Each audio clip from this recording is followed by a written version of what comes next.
कार्यक्रमका प्रमुख अतिथि नेपाली कांग्रेसका वरिष्ठ नेता पूर्व महामन्त्री आदरणीय कृष्णप्रसाद सिटौलाज्यू, नेपाली कांग्रेसका केन्द्रीय सदस्य आदरणीय उमाकान्त चौधरीज्यू, आदरणीय प्रदीप पौडेलज्यू, माननीय भीमसेनदास प्रधानज्यू, पार्टीको अन्य विभिन्न जिम्मेवारी निर्वाह गरिराख्नुभएका नेतागण, उपस्थित सम्पूर्ण साथीहरू, यहाँहरू सबैलाई हार्दिक अभिवादन। जय नेपाल। नेपाली कांग्रेस क्षेत्र नम्बर 6 का सभापतिज्यू लगायत साथीहरूलाई आज पवित्र दिनमा यति महत्वपूर्ण कार्यक्रमको आयोजना गरेर सहभागी हुने अवसर दिनुभयो, हार्दिक कृतज्ञता ज्ञापन गर्छु।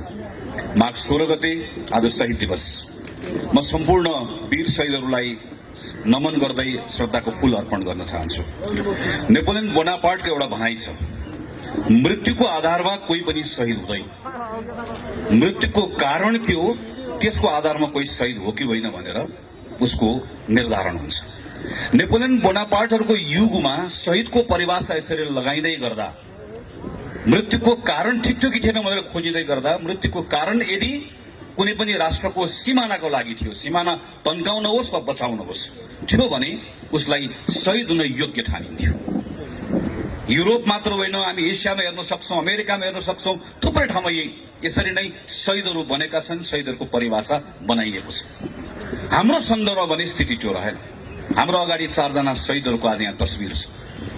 हाम्रो प्रेरणाको स्रोतलाई यहाँ राखेर आज हामी यो दिवस मनाउँदैछौँ।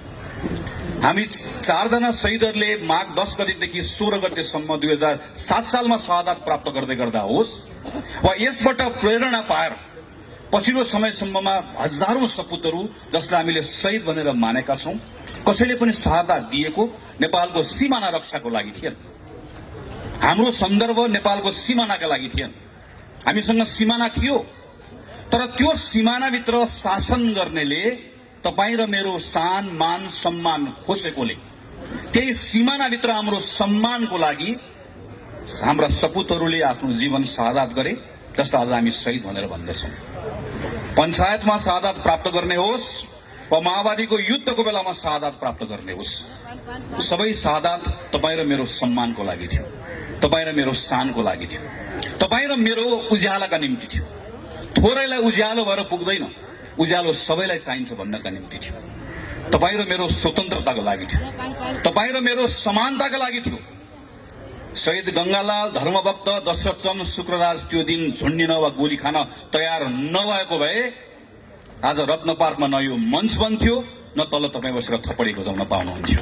तपाईँ र म आज उभिन पाएका छौं भने यस्ता सयौं सपुतहरूको रगतले त्यो आधार दिएको छ, त्यो प्रेरणा दिएको छ।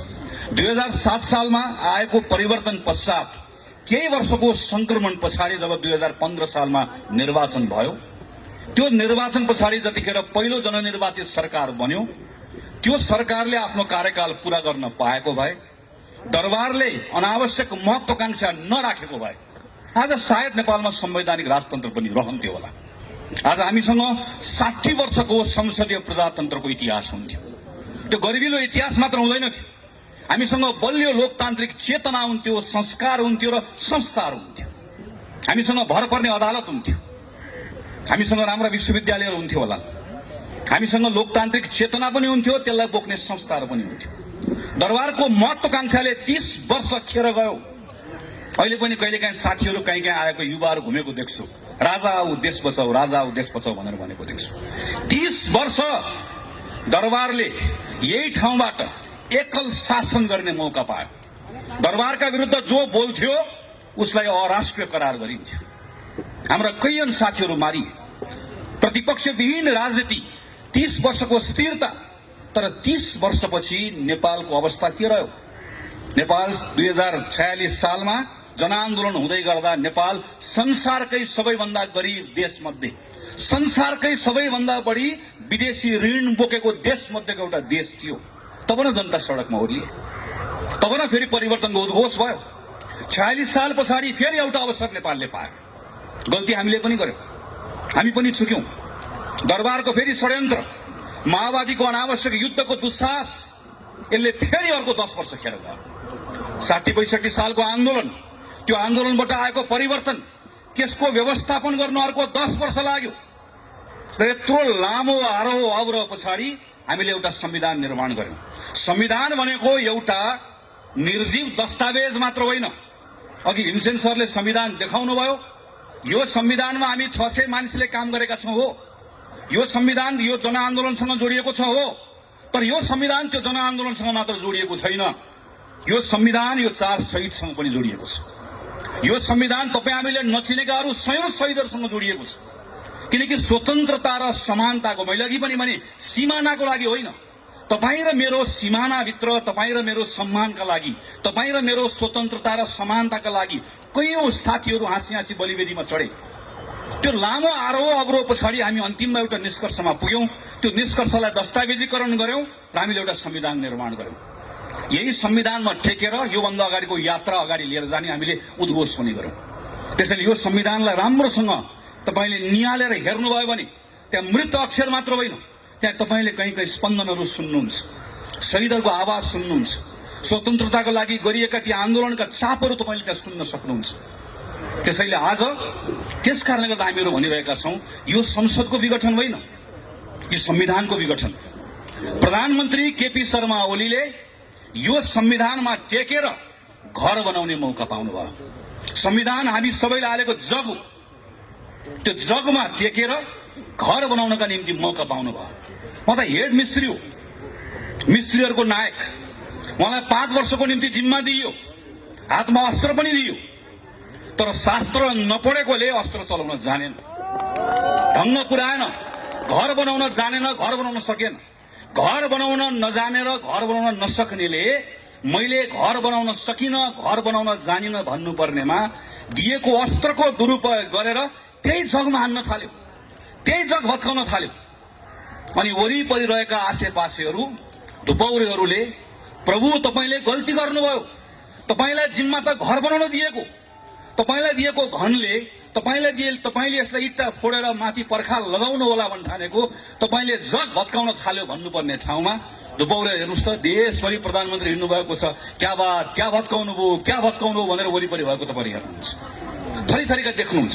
अनि प्रधानमन्त्रीलाई के लागिरहेको छ भने जसरी मेरो वरिपरि हिँड्नेहरूले मैले गरेको कदमको प्रशंसा गरिरहेका छन्, यसै गरिकन जनताले प्रशंसा गरिरहेका छन्। क्षमा गर्नुहोला प्रधानमन्त्रीजी, तपाईँ नेपाली जनताको अवमूल्यन गर्दै हुनुहुन्छ, अहिलेको युगको अवमूल्यन गर्दै हुनुहुन्छ। केही वर्ष पछाडि जब तपाईँ इतिहास बन्नुहुन्छ, त्यो बेलामा नेपाली जनताले तपाईलाई कसरी सम्झनेछन्, एक पटक आज राति बालुवाटारमा सुत्दै गर्दा आँखा चिम्म गरेर एक पटक सोच्नुहोस्, तपाईलाई कसरी सम्झनेछ। तपाईलाई नेपाली जनताले यत्रो 50औं वर्षको आरोह अवरोह पछाडि एउटा संविधान निर्माण गरेर नयाँ युगको सुरुवात गर्ने मौका पाएको, अभूतपूर्व अवसर पाएको एउटा प्रधानमन्त्री जसको सनकको कारणले गर्दा सिङ्गो देशलाई दुर्घटनामा पुर्याइदिने एउटा पात्रको रूपमा तपाईलाई सम्झनेछ।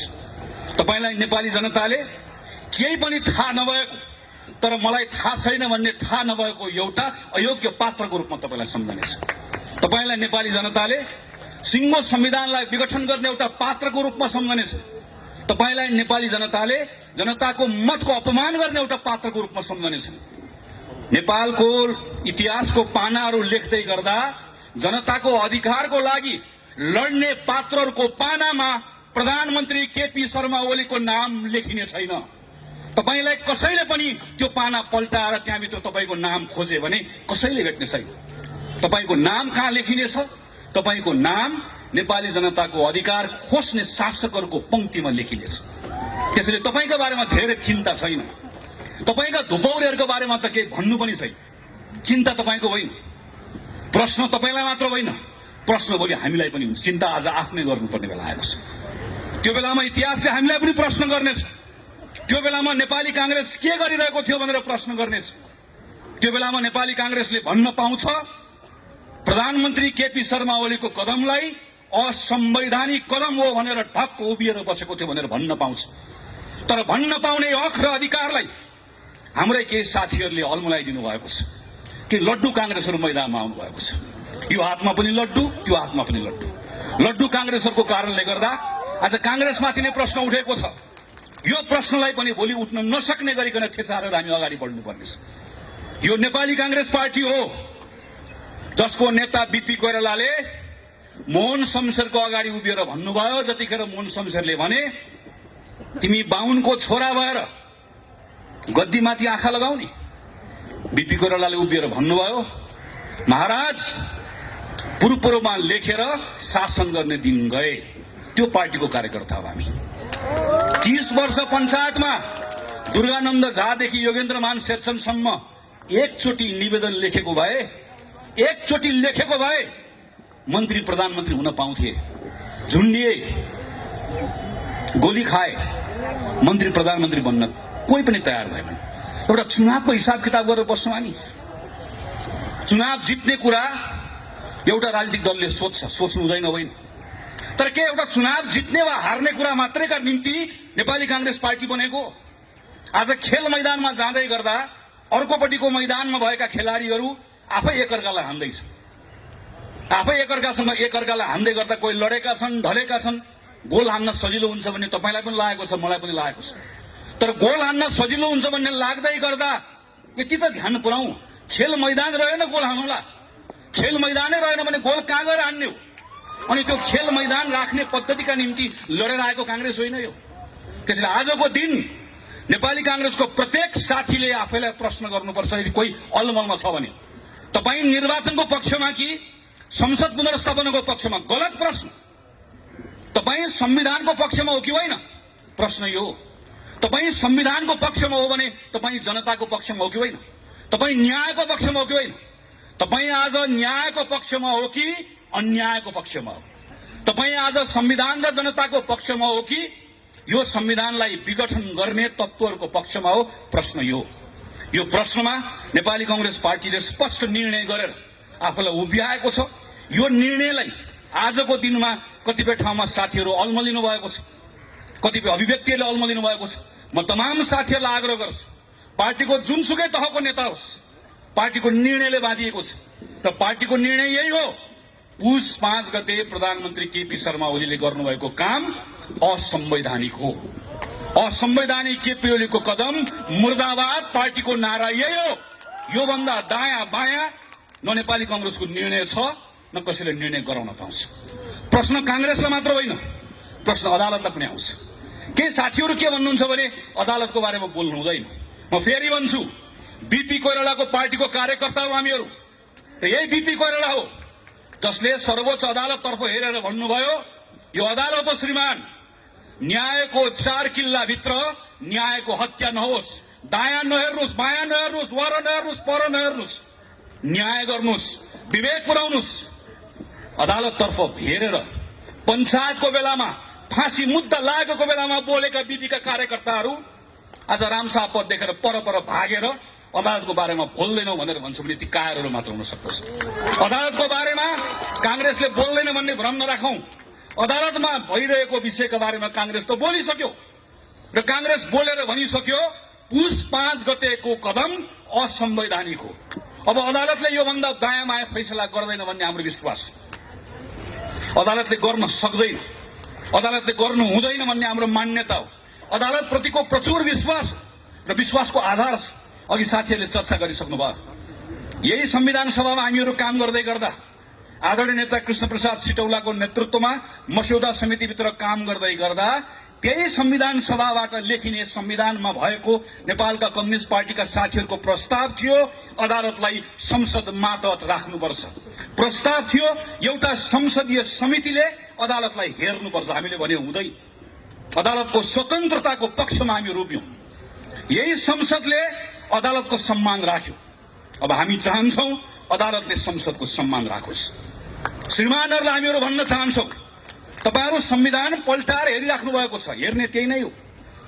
संविधानको अक्षरहरू पढिराख्नु भएको छ, धाराहरू पढिराख्नु भएको छ, पढ्ने त्यही नै हो। तर संविधानको धाराहरू, त्यो अक्षरहरू शून्यबाट आएका होइनन्। त्यसको सृजना कहाँबाट भयो? त्यो कहाँबाट आयो? कहाँबाट जन्मियो? त्यही संविधान सभाबाट जन्मियो। त्यो दुईटा संविधान सभामा काम गरेर आएको सदस्य हुँ म। पहिलो संविधान सभाको एउटा छलफल तिथि मिथि याद छ। म सुभाष नेमाङको कोठाभित्र भएका छलफलहरू अहिले पनि सम्झिरहेको छु। पहिलो संविधान सभाबाट संविधान बनेको भए आज नेपालमा संसदीय व्यवस्था रहने संविधानै बन्दैन थियो। त्यो यात्रा पार गरेर हामीहरू दोस्रो संविधान सभामा आयौं। एकातिर हामीलाई प्रत्यक्ष निर्वाचित कार्यकारी जस्तो भइदियोस् भन्ने चाहना, अर्कोतिर स्थिरता भइदियोस् भन्ने चाहना, तर अर्कोतिर संसदीय व्यवस्था पनि रहिदियोस्, नत्र भए नेपालको विविधताको प्रतिनिधित्व हुन सक्दैन भन्ने यथार्थको बोध। त्यसका बीचमा हामीले एउटा निर्णय गर्यौं।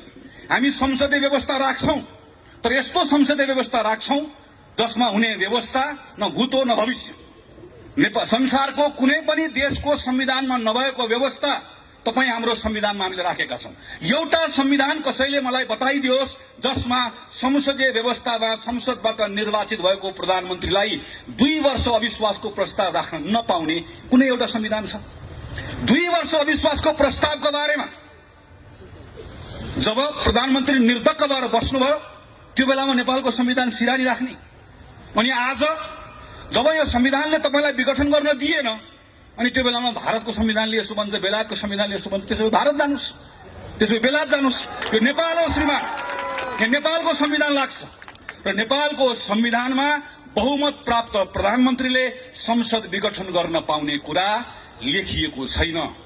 अदालतमा कहिलेकाहीँ चिन्ता व्यक्त गरेको सुनिन्छ, बहुमत प्राप्त प्रधानमन्त्रीले सरकार चलाउन मन नलाग्यो भने के गर्ने?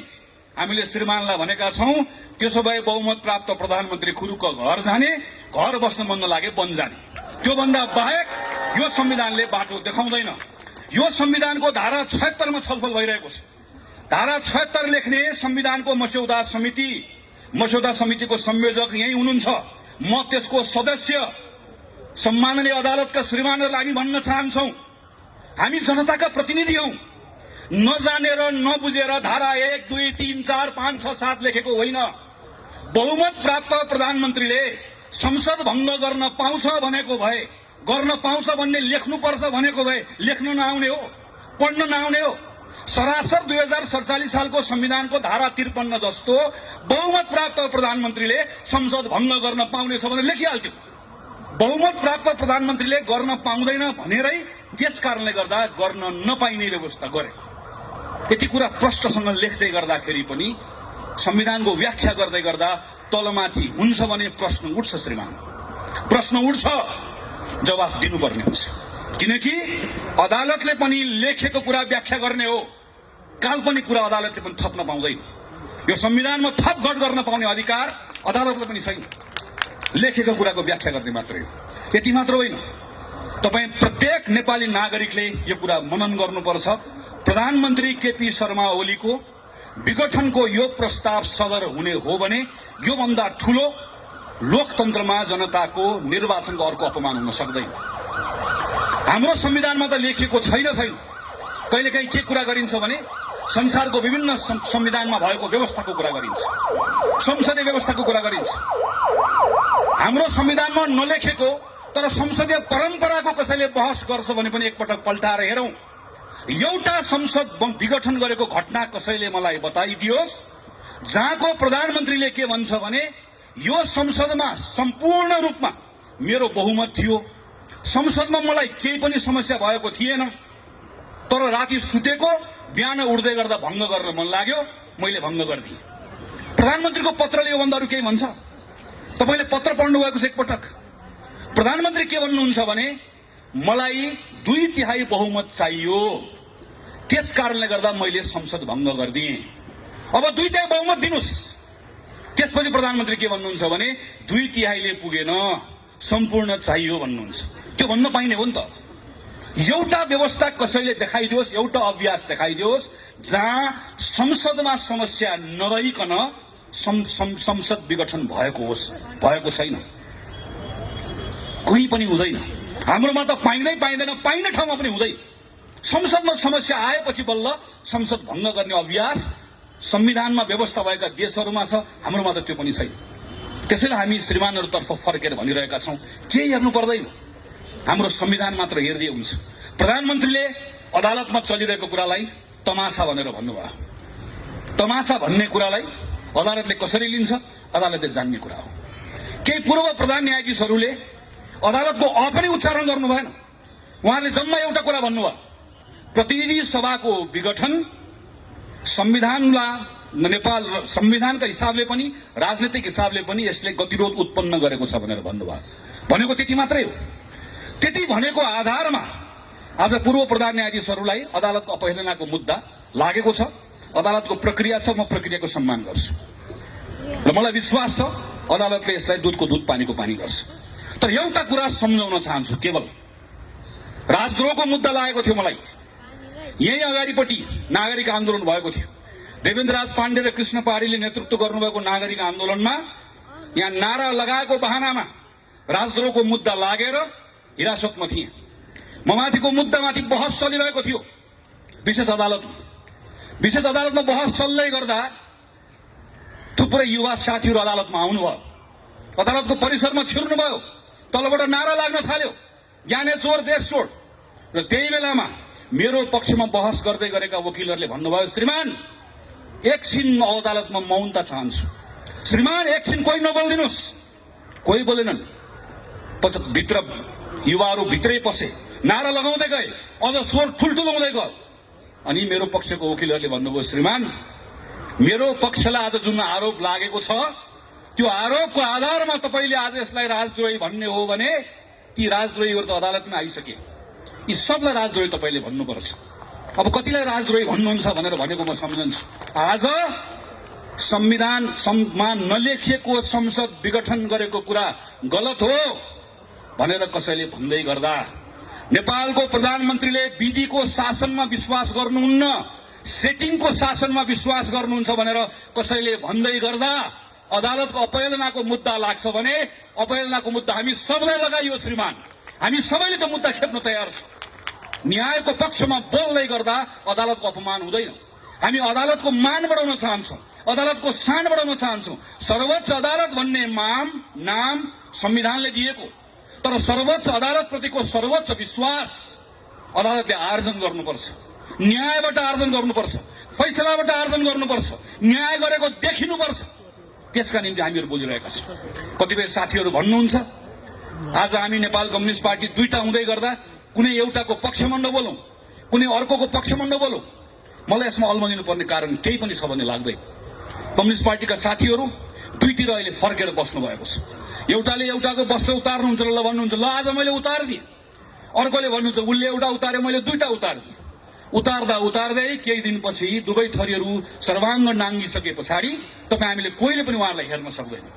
र त्यो बेलामा नेपाली जनता आफैले भन्नेछ, हामीलाई को सक्कली को नक्कली थाहा छैन, तर हामीलाई सक्कली कम्युनिस्ट पनि चाहिएन, नक्कली कम्युनिस्ट पनि चाहिएन। हामीलाई तातेको कम्युनिस्ट पनि चाहिएन, हामीलाई सेलाएको कम्युनिस्ट पनि चाहिएन। हामीलाई गड्याङ गुडुङ गर्दै आउने उत्तौलो खरे जस्तो कम्युनिस्ट पनि चाहिएन। हामीलाई जमेर गनाएको पोखरी जस्तो गनाएको कम्युनिस्ट पनि चाहिएन। हामीलाई यो पनि चाहिएन, हामीलाई त्यो पनि चाहिएन। नेपाली जनता आफैले भन्नेछन्। हामी यहाँ छौँ भनेर लेखेर बस्नुभएका साथीहरूलाई नेपाली जनता आफैले प्रश्न गरिरहेका छन्। हिजो नेपाली कंग्रेसका साथीहरू संसदमा सडकमा राष्ट्रपति रानी जस्तो हुन खोजिबक्स्यो भनेर भन्दै गर्दा तपाईहरू कहाँ हुनुहुन्थ्यो? हिजो संसदमा उपसभामुख पनि चाहियो, होइन भने संवैधानिक परिषदमा प्रधानमन्त्रीले दादागिरी गर्नुहुन्छ भन्दै गर्दा तपाईहरू कहाँ हुनुहुन्थ्यो? हिजो निर्वाचन आयोगमा स्वतन्त्र मान्छे लिएर जाउँ भन्दै गर्दा तपाईहरू कहाँ हुनुहुन्थ्यो? आज चुनाव चिन्ह मलाई दियो, म यहाँ छु भन्दै गर्दा तपाईहरू कहाँ हुनुहुन्थ्यो भन्ने प्रश्न तपाईँ हामीले गर्नु पर्दैन। आम जनताले गरिरहेको प्रश्न छ। हामी यसमा अल्मलिनु पनि पर्दैन, किनकि आजको मूल प्रश्न यो होइन। आजको मूल प्रश्न संविधान माथि भएको घात हो। आजको मूल प्रश्न संविधान विघटन गरिएको विषय हो। आजको मूल प्रश्न संविधानलाई ट्र्याकमा फर्काउने कुरा हो। आजको मूल प्रश्न व्यवस्था जोगाउने कुरा हो। म खास गरिकन नौजवान साथीहरूलाई म अनुरोध गर्न चाहन्छु। 48 सालमा 9 कक्षामा पढ्थे, 46 सालको बेलामा प्रदीपजी हामीहरू एउटै विद्यालयमा भक्क स्कुल पढ्दै थियौँ। ठुलो परिवर्तन भयो। परिवर्तनपछि सब ठिकठाक हुन्छ भन्ने लाग्यो। धेरै कुरा भनेको जस्तो भएन। माओवादी आयो, बन्दुक बोकेर आयो, व्यवस्था बदल्छु भनेर आयो, दरबार आयो, व्यवस्था बदल्छु भनेर आयो।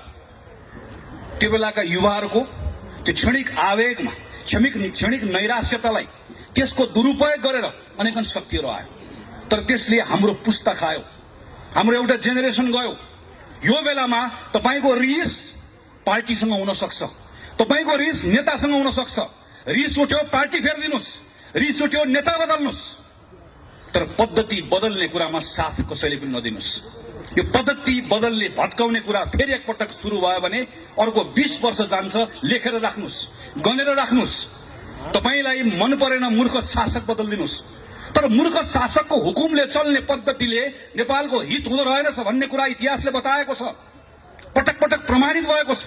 त्यसैले यो बेलामा कोही प्रतिको माया राख्नु पर्दैन, कोही प्रतिको दुराग्रह पनि राख्नु पर्दैन। तपाई कांग्रेस हुनै पर्दैन। कांग्रेस हुने, कांग्रेसलाई मत हाल्ने कुरा आउँछ त्यो दिन गर्नु होला। यो पटक तपाईँ एउटा नेपाली नागरिक भएर सोच्ने हो। तपाईले यो पटक तपाईले नेपालको भविष्यको बारेमा सोच्ने हो। यो बेलामा तपाईँ बोल्ने जसरी गंगालाल 22 वर्षको उमेरमा एउटा युवक भोलि गएर तपाईँ र मैले उज्यालो देख्न पाउला कि नपाउला भनेर बोले मात्र होइन, गोली खाए। तपाईँ आज तपाईका लागि, तपाईको भविष्यका लागि, हाम्रो देशका लागि, हाम्रो भविष्यका लागि बोल्न तयार हो कि होइन? बाहिर मैदानमा आउन तयार हो कि होइन? त्यसैले म एउटै कुरा भनेर आग्रह गरेर टुङ्ग्याउन चाहन्छु। विनोद विक्रम केसी, कवि विनोद विक्रम केसीको कवितालाई थोरै मैले आफ्नो हिसाबले बनाएको छु। टाउकोमा लाठी खान तयार रहनुस्, टाउकोमा लाठी खान तयार रहनुस्, ढाडमा बुट खान तयार राख्नुस्। टाउकोमा लाठी खान तयार रहनुस्, ढाडमा बुट खान तयार रहनुस्, छातीमा गोली खान तयार रहनुस्, मस्तिष्कलाई जेलको हावा खान तयार राख्नुस्, मनलाई मृत्युलाई मही खानको लागि तयार राख्नुस्, मनलाई मृत्युलाई मही खानको लागि तयार राख्नुस्। नत्र तानाशाहसँग हार खाएर इतिहासको गाली खान तयार रहनुस्। इतिहासको गाली खाने हो वा लड्ने हो आफ्नो हकका लागि, आफ्नो अधिकारका लागि। आज शहीद दिवसमा त्यही भएर मैदानमा आएको। संकल्प गर्ने हो कि होइन? बोल्ने हो कि होइन? लड्ने हो कि होइन? डट्ने हो कि होइन? त्यही साहसका साथ, संकल्पका साथ देशभरिका साथीहरू उठ्नुहुन्छ भन्ने विश्वास गर्दै मेरो कुरा टुङ्ग्याउँछु। धन्यवाद, नमस्कार, जय नेपाल।